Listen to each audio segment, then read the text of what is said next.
Ta teden v Sloveniji gostuje tovariš Saleh iz Zahodne Sahare. Ob tej priložnosti bo v današnji predstavitvi orisal zgodovino in sodobne izzive Zahodne Sahare. Saleh Sidmustafe je član osvobodilnega gibanja v Zahodni Sahari, bolj znanega kot fronta Polisario. Odraščal je v saharskih begunskih taboriščih na meji med Alžirijo in Zahodno Saharo. Njegovi starši so bili zaradi maroške okupacije konec leta 1975 prisiljeni pobegniti iz domovine, tako kot na tisoče drugih Saharcev. V begunskih taboriščih je hodil v osnovno šolo, šolanje pa nadaljeval v Libiji, Alžiriji in Evropi. Bil je aktiven član saharskega študentskega gibanja, med letoma 2010 in 2014 pa tudi njegov mednarodni uradnik. Saharskemu zunanjepolitičnemu odboru se je pridružil leta 2017 kot član njegove misije pri Evropski uniji do leta 2020. 2020 do 2023 je bilo obdobje, ko je bil namestnik vodje oddelka za Afriko. Od leta 2023 do danes pa je namestnik predstavnika fronte Polisario v Nemčiji. Današnji pogovor bo sestavljen iz dveh delov, predstavitve in nato tudi dokumentarnega filma. V prvem delu bo predstavil zgodovino dekolonizacije regije, ki sega v obdobje španske kolonialne vladavine. In podrobneje je predstavljen proces, ki je po umiku Španije leta 1975 privedel do maroške okupacije in trajnega spora o samodeterminaciji Saharcev. Pri tem bo osvetlil proces oblikovanja kolektivne identitete Saharcev, sledila pa bo zgodovina fronte Polisario od ustanovitve leta 1973 preko osvobodilnega boja do današnjega statusa Demokratične arabske republike Sahare. To državo priznava več kot 80 držav, Saleh pa bo posebno pozornost namenil tudi Jugoslaviji in Sloveniji v obdobju hladne vojne, ko je nekdanja Jugoslavija podpirala gibanja za dekolonizacijo ter možnosti, kako lahko Slovenija danes sodeluje na formalnem in neformalnem nivoju. Na koncu bo analiziral aktualno situacijo v okupiranih območjih in v begunskih taboriščih v Alžiriji ter sedanji odnos mednarodne skupnosti. Saleh bo govoril v angleščini, upam, da to nikomur ni problem, če pa je, pa se lahko dogovorimo za neko hitro tolmačenje. Ampak mislim, da smo vsi v redu. Potrebuje kdo pomoč? Prevod? Ne? Hvala. The floor is yours. Thank you, Sarah, for the introduction, and thank you, everybody, for coming. It's a pleasure to be here with you today, and I always try from the beginning to say why I am here in Slovenia. In Germany, our mission to Germany of the Fronti Polisario is regularly organizing some solidarity trips to the Sahrawi refugee camps in the southwest Algeria. And last year, we were pleased to have Eric Machenko with us in the trip. And after the trip, he said we should also try to mobilize in Slovenia and to speak to the people about the situation of the Sahrawi liberation struggle so the people can understand more about it. And I said, I am in, we should do that, and since last year we are coordinating the trip that becomes a reality now in May 2025. So you should thank Eric for organizing the trip and not me personally. I now going to speak a bit about the history of Western Sahara, the background of the occupation and the actual situation in Western Sahara. To understand the situation of, or the political situation of Western Sahara, it's better always to start with the colonial time. So, as you can see here in the first picture, the Sahrawis used to be like a nomad society. Nomads means they never used to live in cities or in villages, but rather than use it to travel all the Sahara in order to look for water, for themselves, but also for their cattle, camels, goats, and sheep, and their animals. When the colonial powers gathered in Berlin in 1884, in order to speak about their economical and imperial interests in Africa, they divided the continent as we can divide a piece of cake in a birthday party or something like that. So the German says Namibia, Tanzania, Cameroon belongs to us. The Britain says Egypt, Sudan, the southern part of the continent belongs to us. The French said West Africa belongs to us. Morocco, Tunisia, and Algeria also belongs to us. The Italians said Libya, and the Western Sahara, like Guinea Equatorial, was given to the Spanish. And since 1984, Western Sahara, or it was called the Spanish Sahara, was under the Spanish colonialism.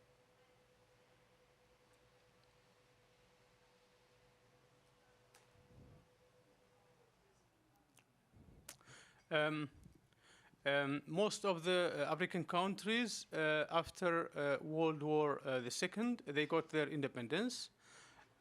You can see here a map in 1949. Only a few African countries were independent. We have Egypt, we have Somalia, we have Ethiopia, we have the Union of South Africa, and we have Liberia. All in red was under European occupation.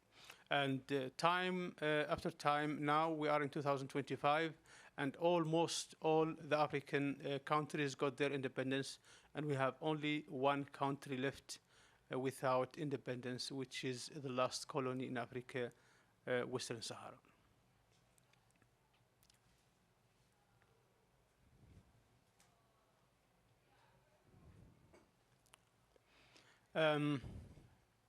In 1963, the United Nations adopted a resolution called the Resolution 1514, which called for the granting of independence to colonial countries and people.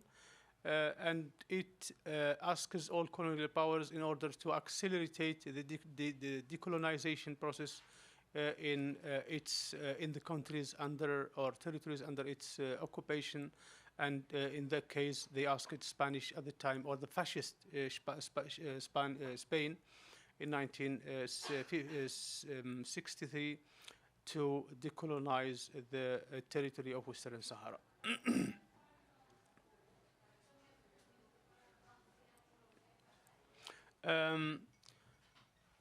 Gradually, also, the Sahrawis started to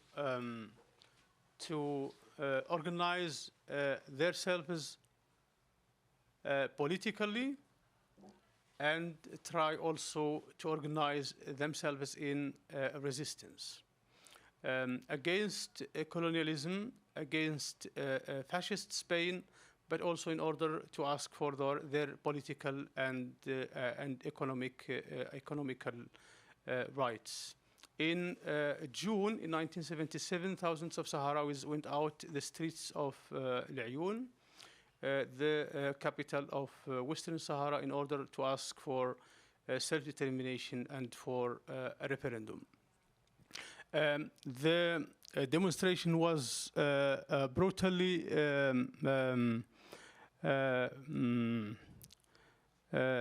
dismantled by the Spanish, and most of the people were killed, and the leader of the movement, called Basiri, is still missing till nowadays. Nobody knows if he lives, if he passed away, and the Spanish are still refusing to speak about his whereabouts.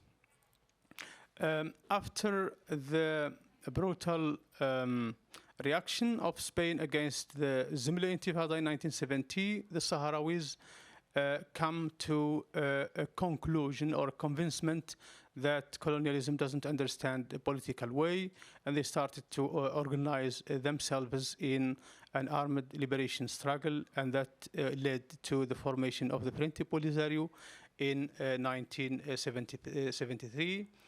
For the ones who are asking what does the Frente Polisario means, it is the acronym from the Spanish Frente Popular para la Liberación de Saguia Hamra and the Rio de Oro, which are the two territories shaping Western Sahara, the north and the south part. We can see here in the photo that's the founder of the Frente Polisario called Mustafa Al-Wali.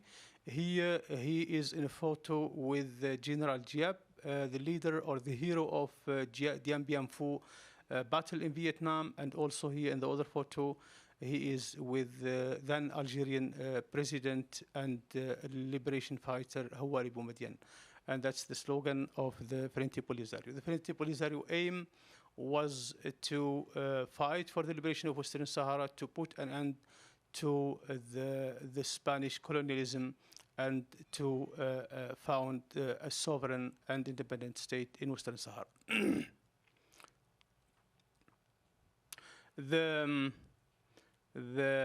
The Frente Polisario struggle against Spain lasted from 1973 till 1975, when the Spanish accepted the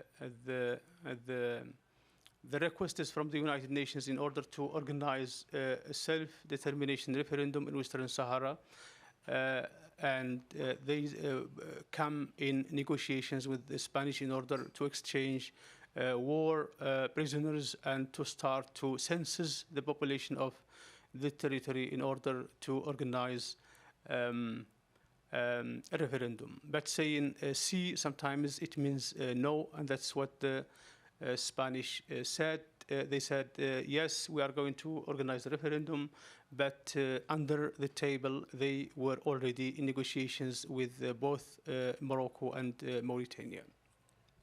And at the end of the 1975, Spain withdrew from Western Sahara after the Madrid Secret Accords with Morocco and Mauritania, which is an illegal agreement. In that agreement, it would allow Spain to get some fishery certifications. It will make a guarantee also for Spain to have some economic interest in Western Sahara, and also allow Mauritania and Morocco to divide the territory between themselves. The military invasion started in November 1975. Morocco is coming from the north, Mauritania is coming from the south. They said, or the Moroccans are saying officially, no, we get in Western Sahara in a very civil, modern way, but in what they are calling the Green March, where about 370,000 people participated in that march, but actually their military army had already been on the borders to the small villages in the northeast, and they had started to bombing the civilians who were obliged to seek for a protected place, which they found only in the small borders to Algeria. We are speaking about 42 kilometers long. The Moroccans are coming from the north, the Mauritanians coming from the south and the east. So for them, they only left this small area where they found a protection in the borders with Algeria. And since then, around 173,000 Sahrawis are living in exile. Among them, my family, who was obliged to leave Western Sahara in 1975 and to live in the refugee camp. In those refugee camps, I was born and grown up like many other Sahrawis.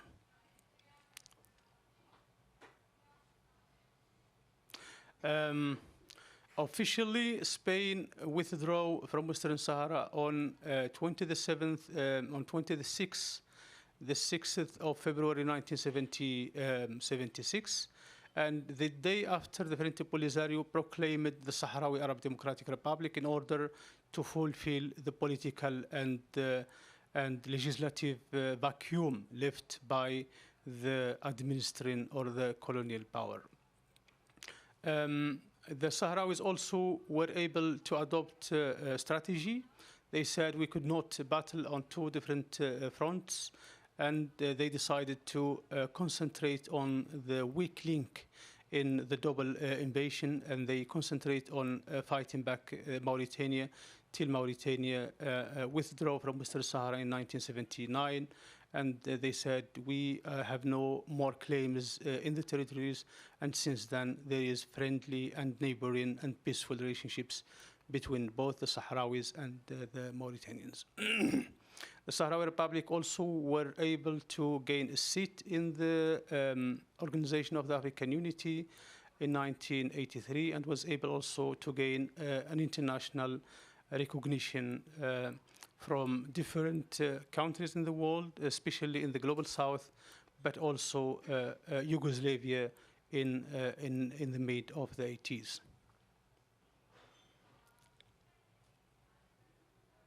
The war between both Morocco and the Sahrawis lasted for 16 years, from 1975 till 1991.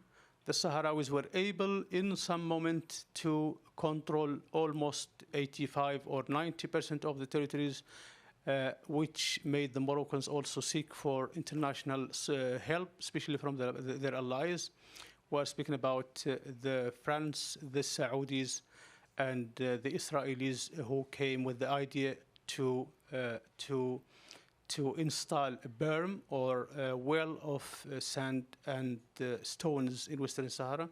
You can see the red line here, that's the berm, which is 2,700 kilometers long, which is dividing the Western Sahara to two parts.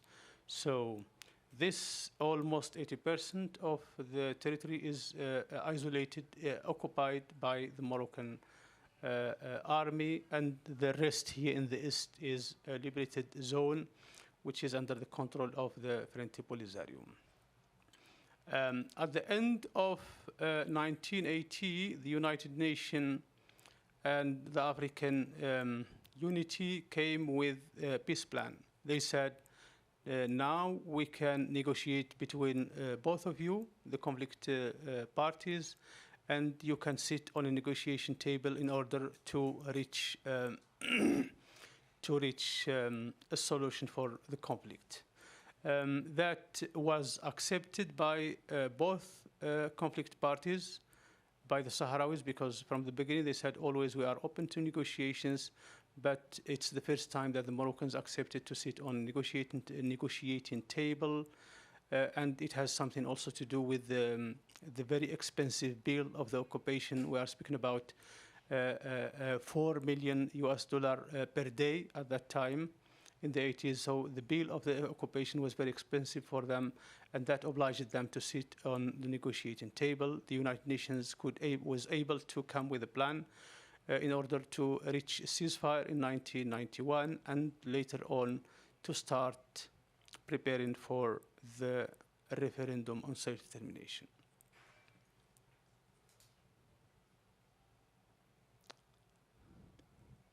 The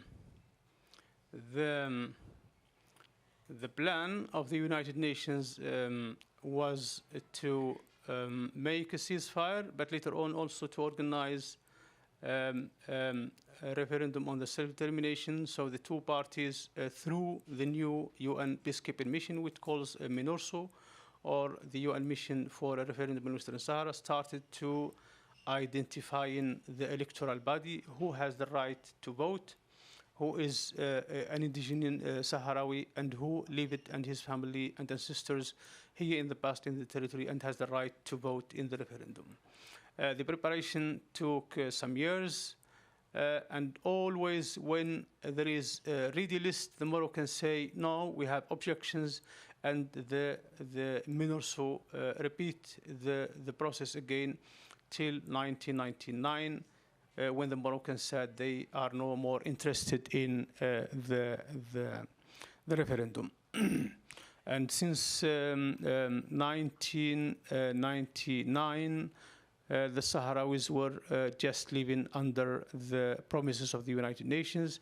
Here in the photos, we can see Kofi Annan, then United Nations Secretary General, visiting the Sahrawi camps. Here with then Frente Polisario General Secretary Mohammed Abdelaziz.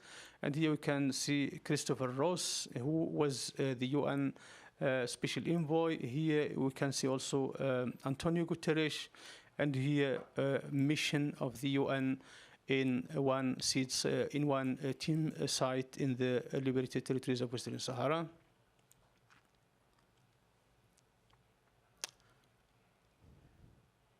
So now we can speak about the impacts or the consequences of the occupation. As I said from the beginning, after the occupation, more Sahrawis were able, after being bombed by napalm, by the phosphor, by also systematic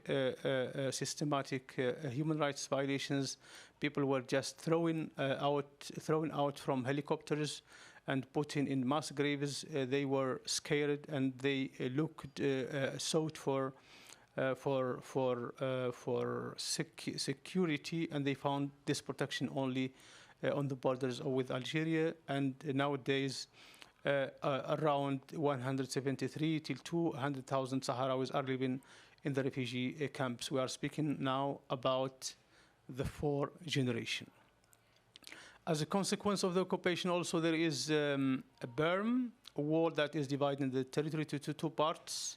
It doesn't only divide the piece of land, but it also divides the families to two parts. It also kills the ecological life in Western Sahara, where more dry rivers are coming from the west, and the life in the east side of the berm is almost, and nature is died due to the existence of the berm. We see also in the occupied territories a systematic policy of ethnic cleansing. The Sahrawis are under systematic policy of racism, of segregation, and now they become like a minority in their homeland. Due to the settlement strategy of the Moroccans in order to change the demographic landscape of the territory, only nowadays 25 till 30% of the population of the occupied territories are Sahrawis. The majority are Moroccans. There are some statistics which saying for each 3 Moroccans there is only 1 Sahrawis. So it is really a systematic policy of changing the demographic landscape.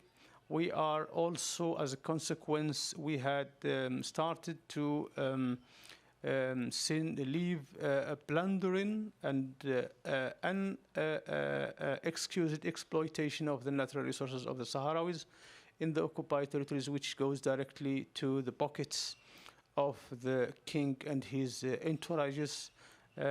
By also involving multinationalities in the territories, Morocco is seeking for a kind of normalization or legitimacy to his occupation.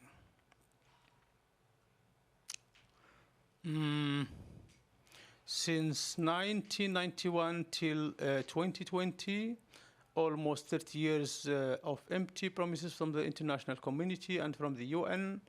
The Sahrawis were just fed up. They had no trust anymore in the United Nations. And once Morocco broke out the ceasefire treaty in November 2020, now there is a daily military confrontation between both the Sahrawis and the Moroccans along the berm. The Moroccans are attacking the Sahrawis with drones, with jets, and the Sahrawis are striking military positions of the Moroccans along the way. Although it's asymmetric warfare there, but also it is also a huge cost for the Moroccans. For the United Nations, the conflict in Western Sahara is a very low intensity conflict. It's a frozen one. That's why they are really not interested in, or they was not able to solve the issue. And because also international superpowers, they are more allied with the Moroccan and with their interests, economic interests, and geopolitical also interests.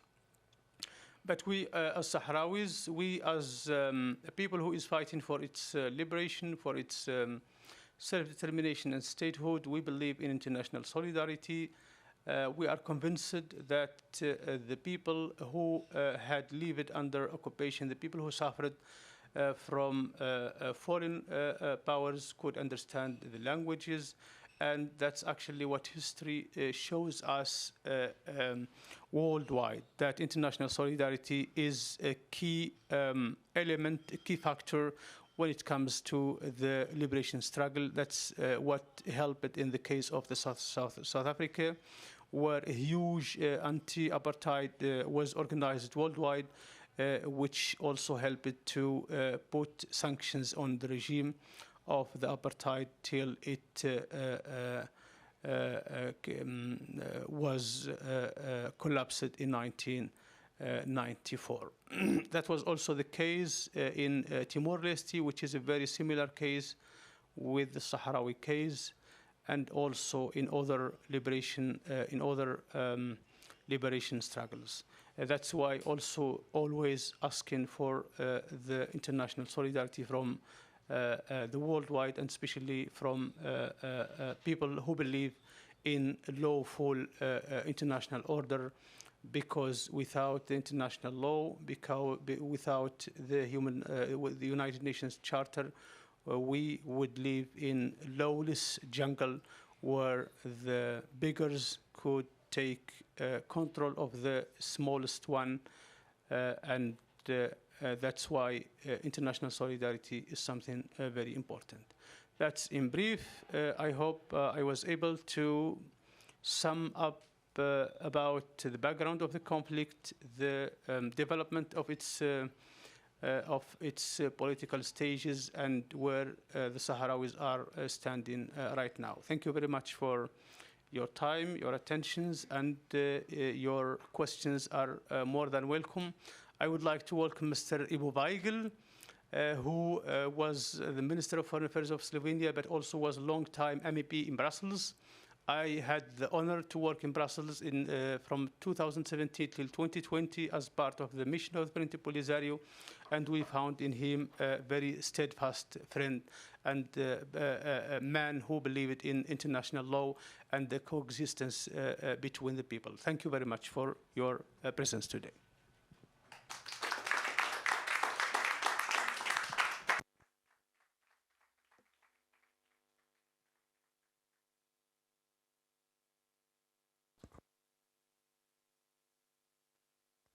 Zdaj? Yeah. Thank you, Saleh. Do we have any questions? Imamo mogoče vprašanja? Okay. Thank you. I have a question. Before us, you showed the map of the Western Sahara, where the northern part was controlled by Morocco and the southern part by Polisario, I think. No, there was a map. Yellow one, and I'm curious about, okay, so the northern part, that is, yes, this part, the northern part, or is it this one? Yeah. Oh, there was another one, this one, yeah, this one. So the northern part is part of Morocco, where all of Morocco's controls and politics, everything is as they work, but the southern part, you said it's control of Polisario. So how is the situation in this southern part? How is, I don't know, economy, society, schools, healthcare? How is that controlled? Is it efficient? How is that working? I'm curious, because it was probably created ad hoc from beginning and then slowly worked on, or I can't imagine really. Thank you for your question. So you see, that's the berm here. That's the berm, starting from inside Morocco itself and going along the Western Sahara till the borders with Mauritania. This is the occupied territories of Western Sahara, which is still under the Moroccan occupation. And here in this part are the big cities, Laayoune, Smara, Boujdour, Dakhla.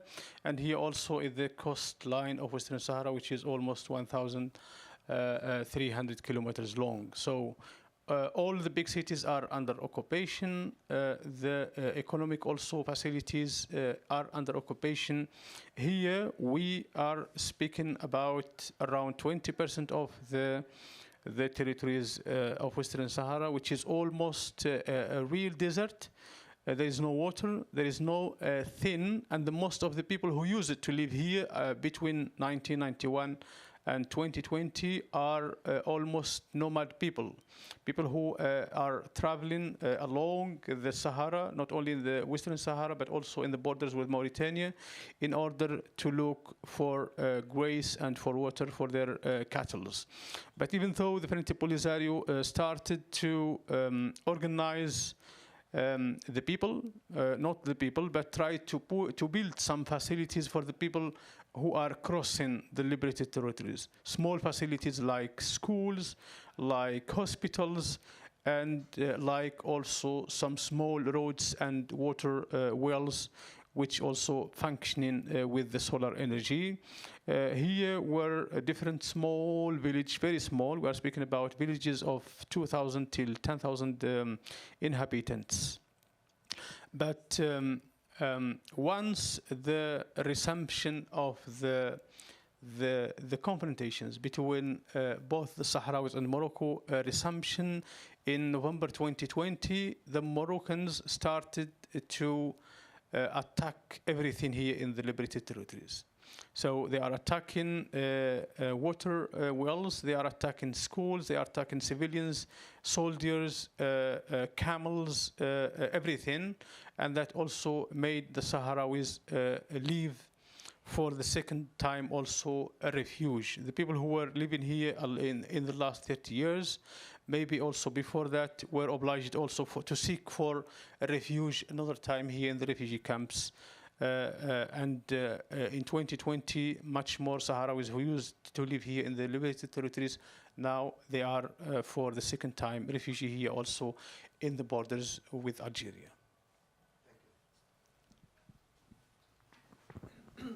Lahko v slovenščini, pa boš prevedla potem. Hvala lepa.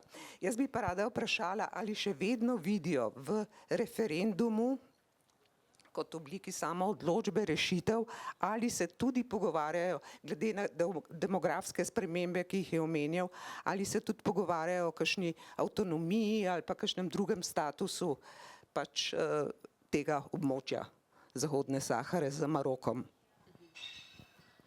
Okay, so the shortened version of the question is, do you see the referendum still as an opportunity for self-determination, or do you think that the better option would be autonomy, so autonomous decisions?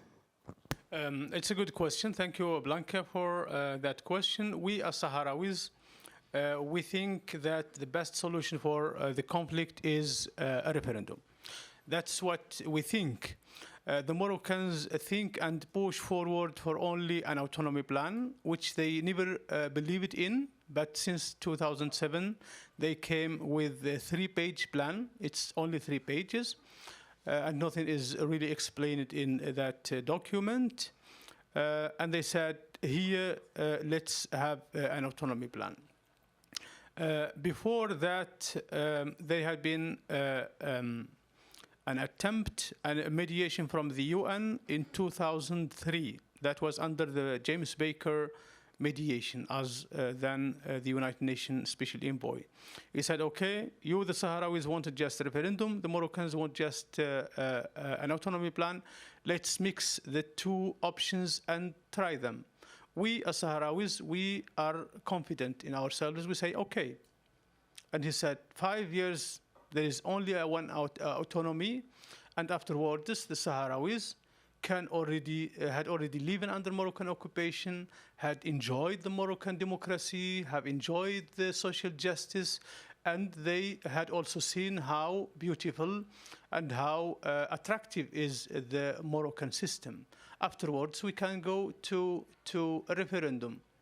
We accepted that, though it was a huge sacrifice, but the Moroccan says no, there is only the autonomy plan. We as Sahrawis we believe deeply that with the autonomy plan, Morocco is only trying to buy time. They don't even believe themselves in the autonomy plan. And once the Sahrawis say, okay, we are going to have to accept the autonomy plan, and Morocco also accept that and give the autonomy plan, that will also open another door for the Morocco. We are speaking about a country of different ethnicity, and the people from the northern regions will also wanted to ask for autonomy, the Sousse and the Atlas and other ones. But believe me, the Moroccans are no interested in giving anything, and what they are practicing in the occupied territories is a long time occupation, long time presence in the territory. We, our Sahrawis, are trying to practice the resistance in our way. And everybody also is understanding there is a responsibility to resist the occupation. It is something that we don't accept, though it's something very huge. There is no comparison between the both parties. Morocco is a 40 million country. We are not 1 million. But the people in the occupied territories trying to organize themselves politically, go into the streets. That's what we are going to see in the movie, especially the women. The people in the refugee camps, they refuse to live under Moroccan occupation, though there is a lot of attractivity. Once you decide to leave the refugee camps to go back to the occupied territories, you will go to a free house, you will get a kind of social assistant of almost 400 euros. You will have a lot of subsidiary also support. But the people in the refugee camps, if I am able to join the liberation movement, I will go to the battle. If not, I will help in my way, either to teach in a school, to work in a hospital, to work in an administration, or help with distributing the humanitarian aid coming to the refugee in Tindouf. We believe as Sahrawis, without international pressure on Morocco, Morocco will not have the will not have the intention to move forward in a real peaceful solution to the conflict.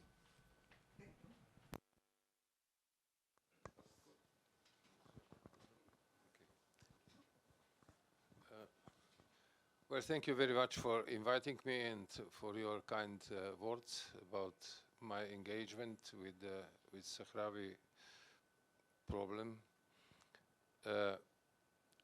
Maybe it's important that you keep your rights alive, and that you are fighting diplomatically and with the fantastic organization, self-organization of your people to keep this tragic case alive.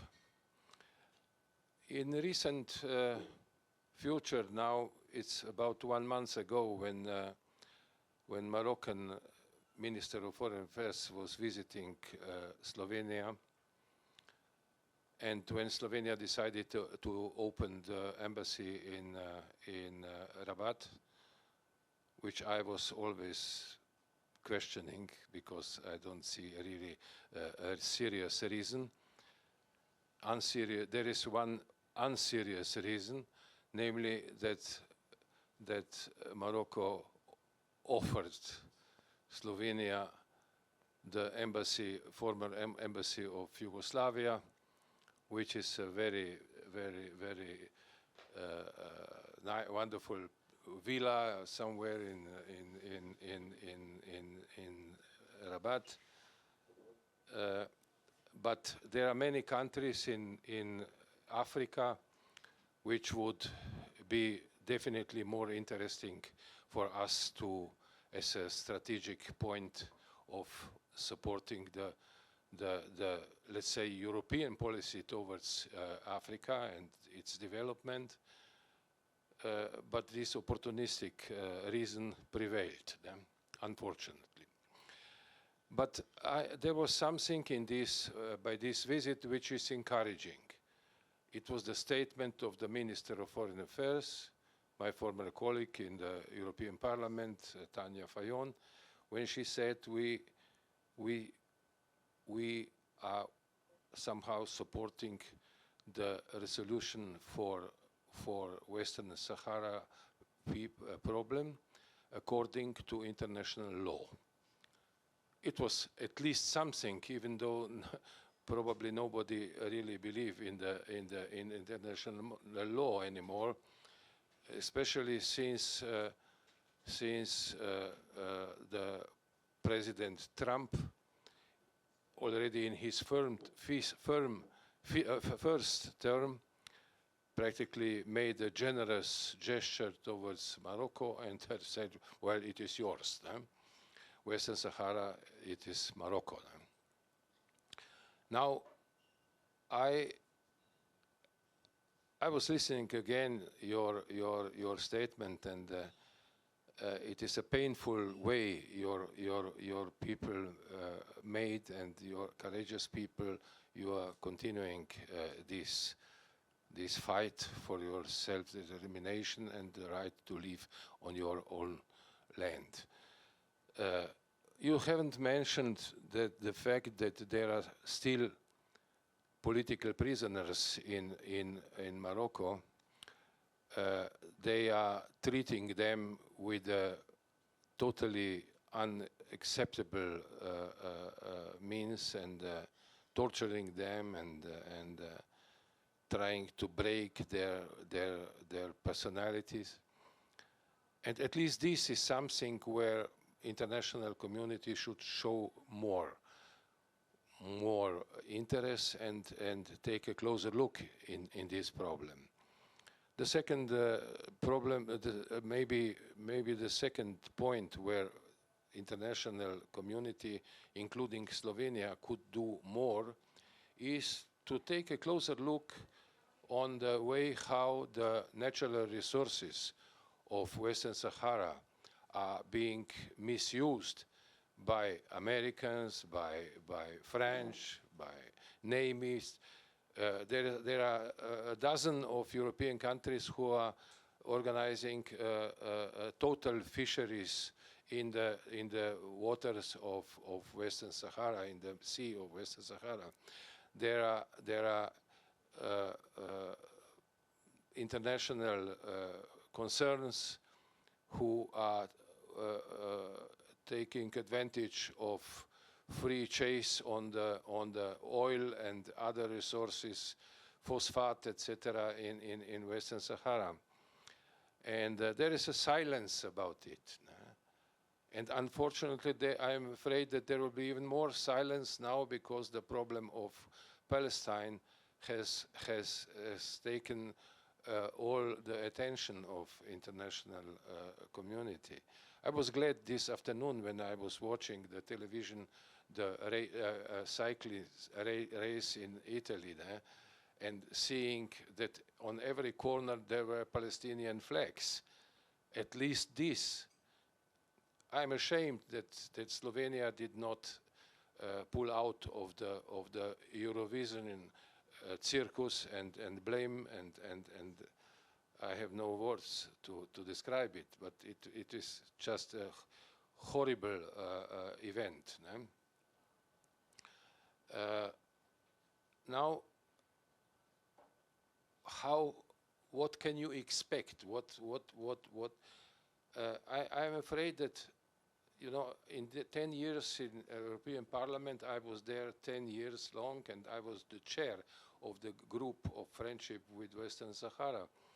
I was the one who was expelled from the Morocco with a delegation. We made a deal with the the Moroccan government about this delegation, because we said, okay, we are ready to speak to all sides interested. We are ready to start our visit in Morocco and listen to your arguments. And then when we came to the airport of Casablanca, they didn't allow us even to go to the toilet at the airport. So we were just packed back in the pushback in the plane, and it is a really shameful moment for me and not understandable.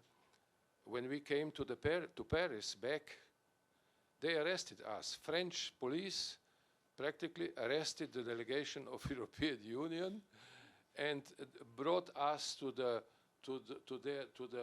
police station at the airport. We were waiting there about 20 minutes or half an hour, and then they said, well, now you can go now. So I reminded them that we are representing European Union where France is a member. So how come? But even later, when we exposed this problem and this incident in European Parliament, there was no support for the dignity of European parliamentarians, because France is France. So I just described this because it is my intimate connection to the problem of Western Sahara. I really hope it. Maybe I can conclude here. You should continue. Everything, there's nothing which can last forever. No deals. Israel is now demonstrating that this is a country which can commit any possible violation of the human rights and international and humanitarian law. It is a shame of civilization in this particular moment. But the time will come when a new generation of politicians and the people who are ready to fight for their rights will turn this trend. I believe in it. So I will support you, and I will also believe in your people. I visited Tindouf, and it was for me a fascinating visit to see how these people who have been deprived of any right, on any protection, of any sympathy, are able to organize a normal life. So we visited schools there, and I will always remember a small boy, when the teacher started a dialogue with us and asking the children, how it was about the fish and where the fish live. And he said, in the conserve, because this is the only place where he was actively in touch with the sea, with 1,000 or more coastal area of Western Sahara. These children will probably never, or I hope they might be in different circumstances, able to see their own sea and the fish. There might be some fish there before the Swedish, Norwegian, French, even Greeks. I don't believe that there are Slovenian fishing there, but all European countries who has a piece of coast has dirty hands from this robbery in the sea of Western Sahara. So I spoke too long, but you invited me, and here I am, and with great sympathy for your people. Thank you.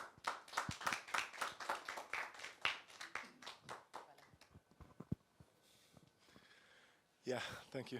I've forgotten a few questions and come up with a few new ones. The first one would be, so thank you for the presentation first. The first one would be, the first question, the Arab Spring, which did cause a few disruptions within the Moroccan society and a few aspirations for human rights. Did it do anything for you? Was there a debate? Has there been any sound about the minorities or different rights for minorities or different appreciation of them? Has this changed the Moroccan society in any way that benefits you? That's the first question. The second one is after the war in Ukraine, the Algerian gas became somehow more important in Europe, and that created some kind of a leverage that the Algerians never had, so meaning even Slovenia now imports 50% of the gas, and the way that the Algerians now see the world has become more relevant and more visible, and because they support your cause, therefore this perspective of yours might resonate differently around Europe. Does it, is my question again. And the third one is, so there was this famous judgment by the European Court of Justice on the Western Sahara. So what are the reverberations that you see, that you feel, that since you act in the European Union, has it changed anything for you and to the better, I hope? So if you could comment on it in any way. So 3 questions. Thank you. I'm sure that 2 of them I will answer.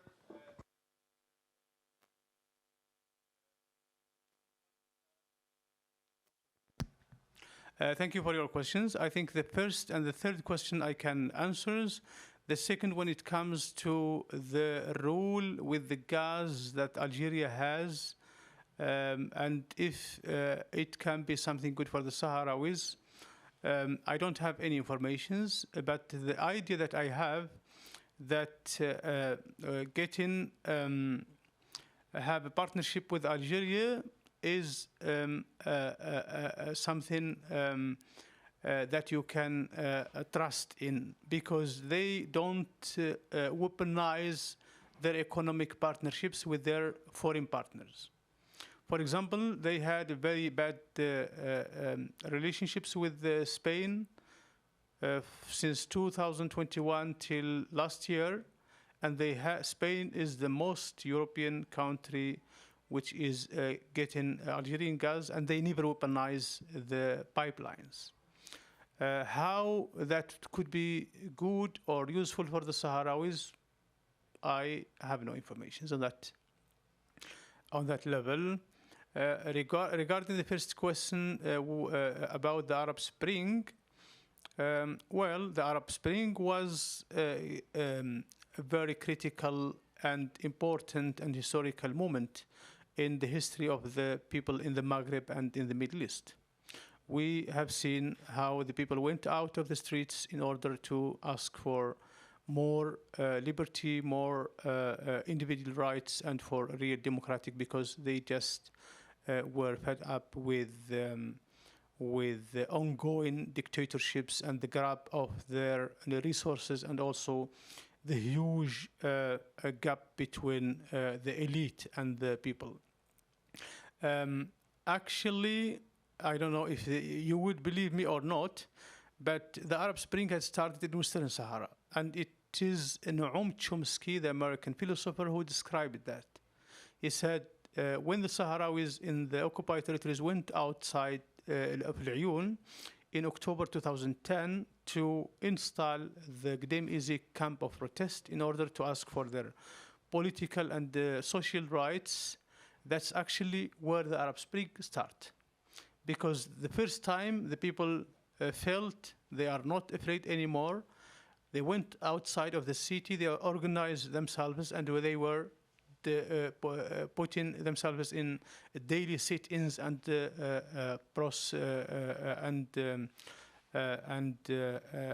protests. A month after, when the camp in Al-Ayoun was dismantled, it has started in Tunisia with Bouazizi burning himself, and then to Egypt, and then back to Libya, and then to Syria, and to Yemen, and even also inside Morocco with the 17th February movement, which did not last that long. The Moroccans were able to cover that up and also to come with what they said new constitutions, but that had not changed anything on the ground. The king is still have the absolute power. He is still the first farmer. He is still the first banker. He is still the first constructor and real estate chief. So he has the economic of the country, and most of the people in Morocco has just nothing because of this social inequality. The third question about the European Union Court of Justice judgments, it might become also one of the points that I forgot, like the point of the political prisoners, as Mr. Weigel mentioned it before. Well, in 2012, the Sahrawis decided to fight legally for their resources. The European Union signed different treaties with Morocco when it comes to association, agriculture, aviation, fishery, and stuff like that. And all these agreements between the EU and Morocco was also covering Western Sahara. The Sahrawis said, this is illegal, this is something against international law. Either you should hesitate and put your agreements only with Morocco inland, or we are going to take you to the court. They refused it till 2012. The Fronti Polisario proposed or took a lawsuit against the EU in Luxembourg, and we were able to win the legal battle last year. Finally, in October, where the court says all the agreements covering Western Sahara are illegal. It is a violation of the Sahrawi right to self-determination. And when it comes to Western Sahara, the EU should speak with the representatives of the Sahrawi people. In this case, is the Fronti Polisario. But the conflict of Western Sahara is a conflict between international law and realpolitik. We have the law on our side, but the Moroccans have the realpolitik in their side. And in the international relations, it always the realpolitik who sometimes wins if the people didn't resist. And now we have the rulings which are crystal clear, but the France, the Germans, the Spanish, the Belgians, they said, no, we are going to push forward for the agreements with Morocco. But we will go after any country who is complicit in the plunder, in the robbery. We are also will go after any firm and multinationality which is also complicit in the plunder. That was the case that we did. We were able to take some cargoes, like the case in 2018, where we were able to stop a cargo of phosphate going from Western Sahara to New Zealand. We stopped it in South Africa, and the court judged it for our favor. We did it also in Panama, and it's just a matter of the time that we could also do it in the EU. That's the situation about the European Union legal judgment. Thank you. First of all, I would like to thank you, Saleha, for really goodwill hosting us, the delegation from Germany, but also from my side, from Slovenia last year. It was an honor to be there, to be accepted into the families where we lived a bit and experienced the lives and their real generosity, how they cooked for us, how they talked with us, hanged out with us, and took care of us when we were sick. It was an amazing experience, all in all, and I'm really grateful for that. So thank you, and thank you for your presence this week. I think we can all say that we are honored to see and hear from you about this situation, this problem, and I hope, yes, we will try to involve ourselves in the informal and formal ways to address the situation in the future. And then my question would be about internal challenges. So with regards to, we were talking about youth the other day, how they are perceiving, how they are changing their lives, and can you talk a little bit about that? And also I remember, and it was this kind of information that changed a little bit the perspective that I was developing while being there, was that we visited a little farm with this project that was also co-funded with German solidarity funds, and they were growing vegetables. They also had fish and some animals. And in this kind of conditions there that you said more than 50 degrees in the camps in the summer, how they can do that, it still amazes me. But so when we were talking with this man, he also said that his agenda is that he wants to educate, to organize Sahrawis in the camps themselves so that they should start developing their own capacities to survive. Maybe you can also talk about dependencies and external challenges with the UN, maybe also right now because of the United States situation.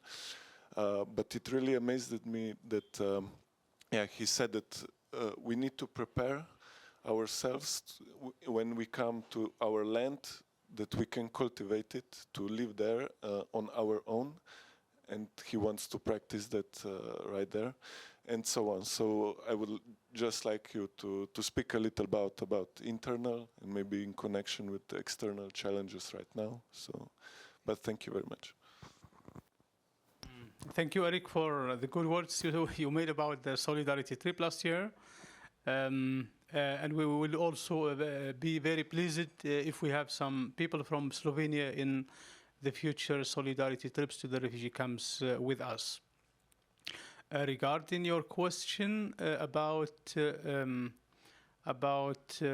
food situation in the refugee camps, I remember last year, but also this year, a few weeks ago, we visited Talib in his garden. He is a Sahrawi agricultural engineer who is working in the field of agriculture since many years, but he is also inventing and evaluating agricultural projects for the refugees, not only in the Sahrawi refugee camps, but also for refugees in Darfur, as he said, or in Tishad, or in Yemen, and in other places. He was always visiting refugee camps and trying to help with alternative agricultural projects. In the camps, the people are living or depending 100% on the humanitarian aid. All the food that is in the camps is a monthly quota given by the UNHCR and other humanitarian agencies to the Sahrawi refugees. Each beginning of the month, you as a family will get a portion of rice, of white meal, of linsen, of of oil and sugar and tea and stuff like that. But in the food basket, there is no vegetables or fruits. That's why if you wanted to look for vegetables and fruits, you have to pay from your own pockets. And speaking about refugee pockets, if you are working as a refugee, as a worker as a teacher in the camps, you would get like $40 per month or something like that. If you are working also as a nurse or as a doctor, you would not also get something much better. And you would have also a different challenges. Are you going to buy meat? Are you going to buy eggs? Are you going to... So vegetables is not a priority. And some Sahrawi agricultural engineers came with alternative ideas to develop agriculture projects in the refugee camps. He told us that he remember in 2002, there has been no family garden. And last year, 2024, he said, now we have more than 1,000 or 2,000 family gardens. In these gardens, the people could grow up their own vegetables, but also it's a matter of water. There is no enough water. You have also a portion of water by the end of the month, and it's not sufficient. That's why he and his team had also invented an alternative idea of, what is the name of the agriculture, but not made in the soil, only in water? Hydroponics. And he said it works very good in the refugee camps, and he is working with a lot of the young people together in order to develop this kind of agriculture. Yes. May I ask you something? Yes.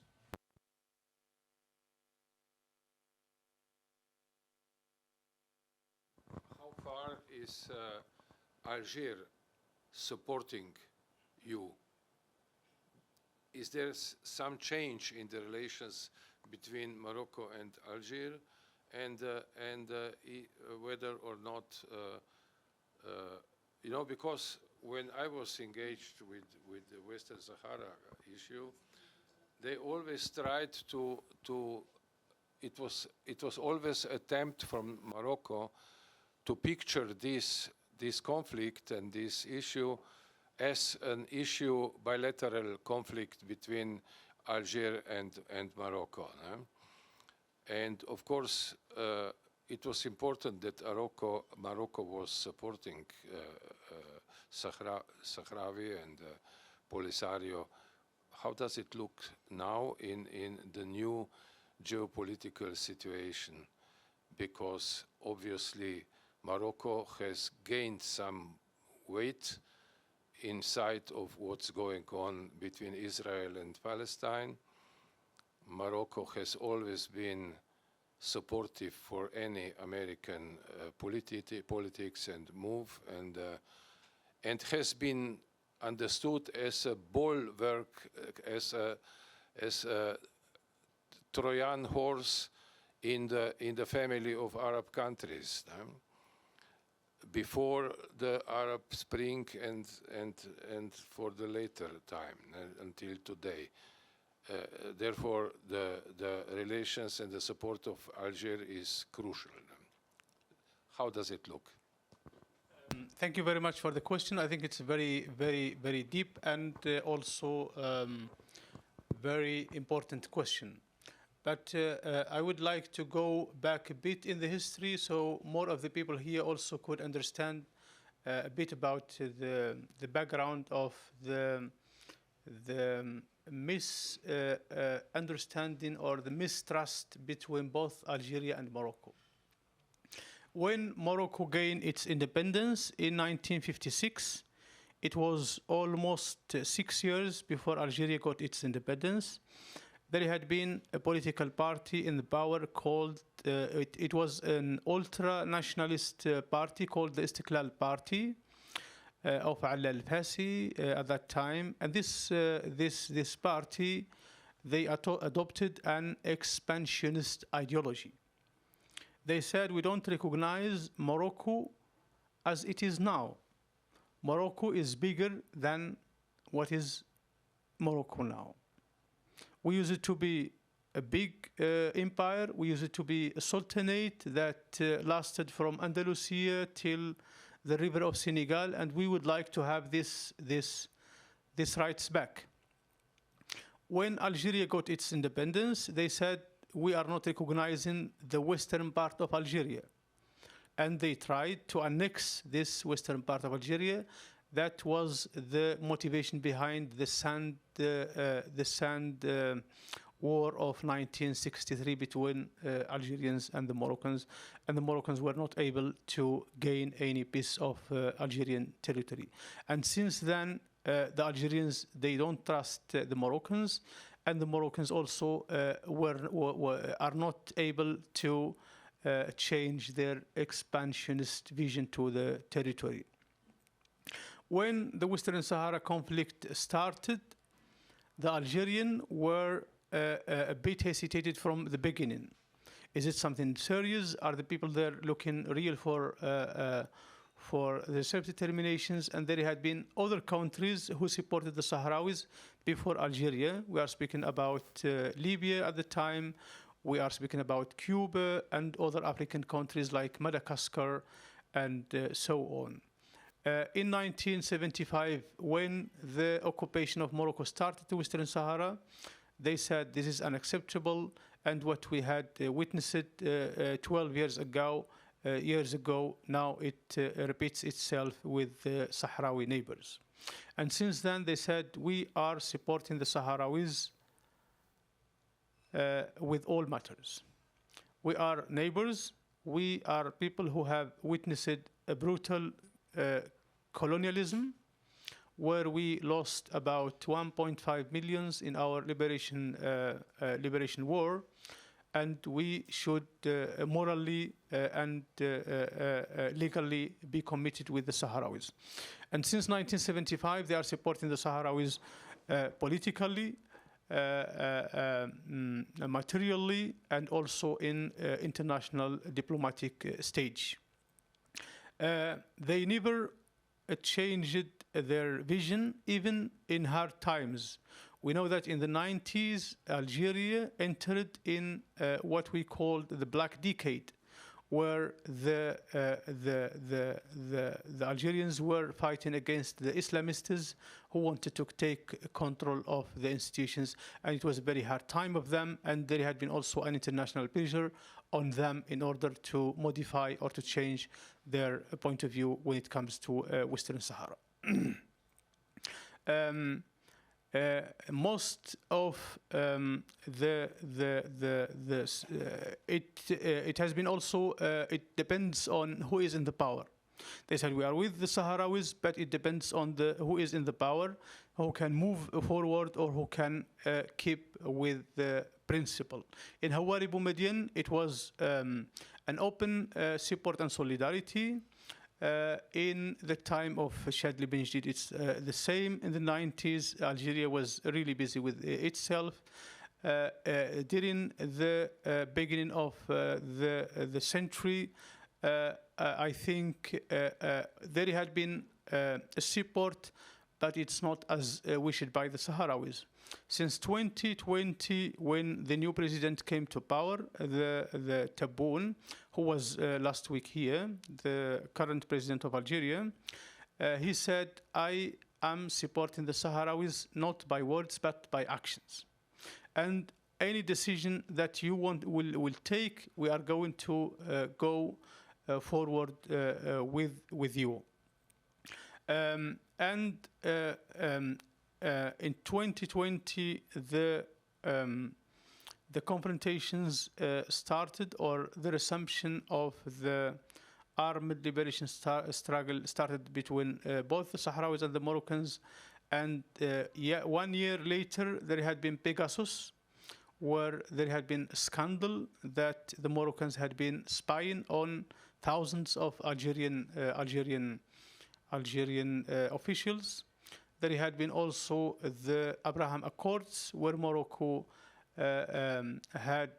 took a decision to normalize its relationships with Israel, but it was not a normal diplomatic normalizations. There had been intelligence agreements, there had been military intelligence agreements, and they wanted also to put or open some military bases for Israel in Morocco. That was a red line for the Algerians, and that what also was the reason behind their cutting of diplomatic relations with Morocco in August 2021. So since 2021, there is no relationships between Algeria and Morocco. What I can see as somebody who is coming from the refugee camps, but also somebody who is working in the external action of the Frente Polisario, in the humanitarian stage, they are always there. Even a few months ago, when Trump came to power, and he said that he is going to cut the government funds for the US aid, that also affects the Sahrawis. The Algerians said, we are going to cover that gap. They are also financing or supporting the paved roads in the camps for free. They are financing the water for free. They are financing the electricity for free. And also when it comes to the health system, because we have hospitals in the camps, but they are not of high technical structures. When Sahrawis need, for example, high medical treatments, the Algerian hospitals are open for them, and it's also for free. In the diplomatic stage, what I am seeing before 2020, when it comes to Western Sahara, it has been always a matter of multilateral for the Algerians. We can discuss Western Sahara if it's on the table or the agenda of multilateralism. But since 2020, it's in the bilateralism, and it's something also that gives a good sign for us, the Sahrawis. Another issue, which was also a trap made by the Moroccans in the UN peace process. The Moroccans said, we are not interested to be in the Sahrawis in one table, but if there is a round table where the Mauritanians and the Algerians can sit together, we could also join the table, because the conflict is actually not between us and Sahrawis. The conflict is just between us and the Algerians. And since 2021, that was the last round table that Horst Kohler made, they also noticed that, and since then they said they are not interested anymore in the round table. Either Morocco can discuss directly with the Sahrawis, or we will not be part of this trap-made play. Yes, I hope I was able to answer you. So thank you, Saleh. So I think we could make a little applause for him.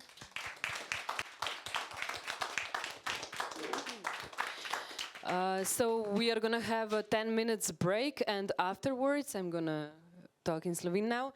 Kasneje si bomo pogledali še dokumentarni film, ki bo predstavil življenje žensk v begunskih taboriščih in njihovo organiziranost vsakdanjega življenja. Ta vodi v vzdrževanje družbene kohezije in aktivnega sodelovanja v boju za samoodločbo. Film bo poudaril vlogo žensk kot nosilk upanja in odpornosti, kako obvladujejo izgube, kršitve pravic, negotovosti, hkrati pa gradijo in ohranjajo kulturno identiteto Sahravijev. So